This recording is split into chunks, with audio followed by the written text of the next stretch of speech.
The honourable member for Newton North Delta. Thank you, Mr. Speaker.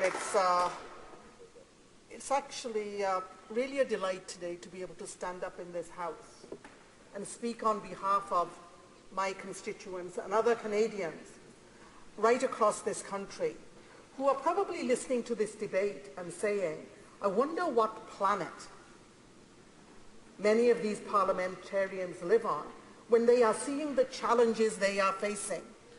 We have high unemployment rate, but we also have many workers now having to work 2 or 3 part-time jobs.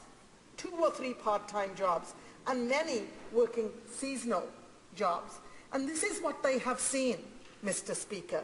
What they have seen is access to EI go down. By the way, let us remember that employment insurance is a shared plan paid for by the employer and the employee. So, insurance plan so that the employees at times of unemployment can access that.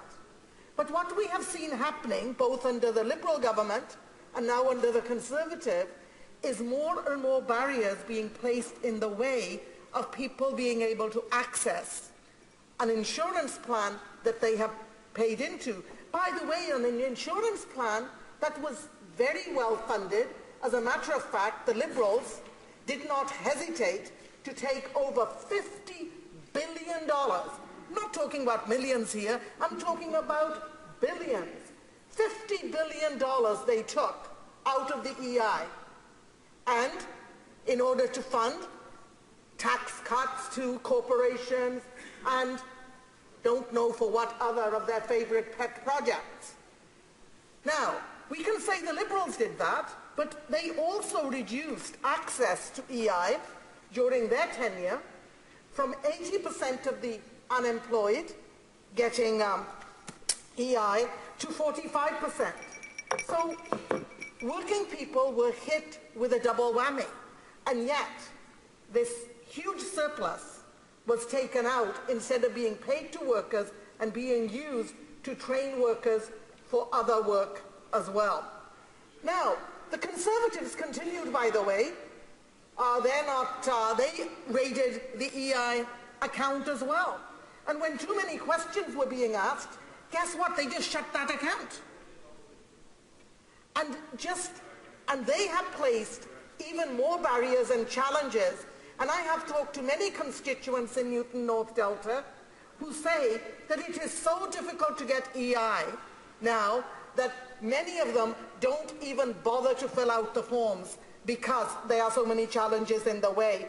And now, under this government, we have actually seen only 36.5% of the employed now get access to an insurance plan that they paid into.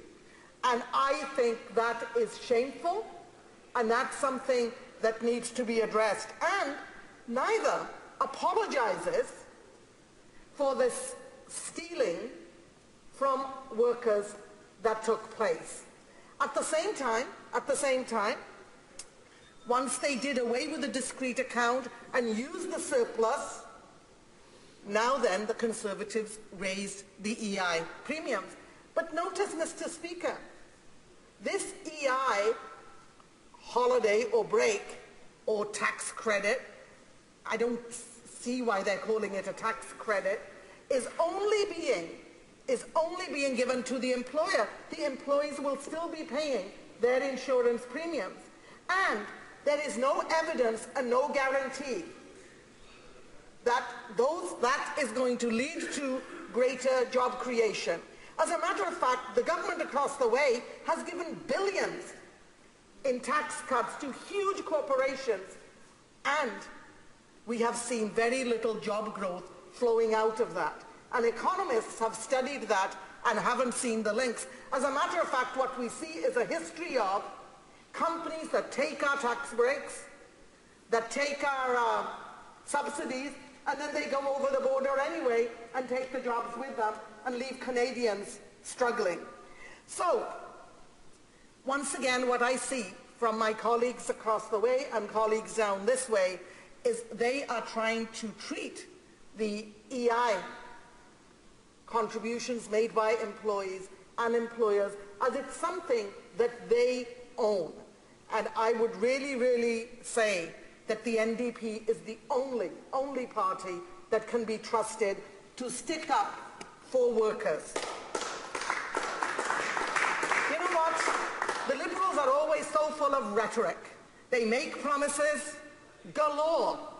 And yet, when it actually comes to real action, there is very little there. But you know what? I'm so proud of our leader, the leader of the official opposition, the NDP, because our party has tabled a motion to protect the EI contributions so that no government, no matter what their colour, orange, red, blue, or whatever, so that no political party, when they're in government, can go in and raid the EI fund and use it as a slush fund.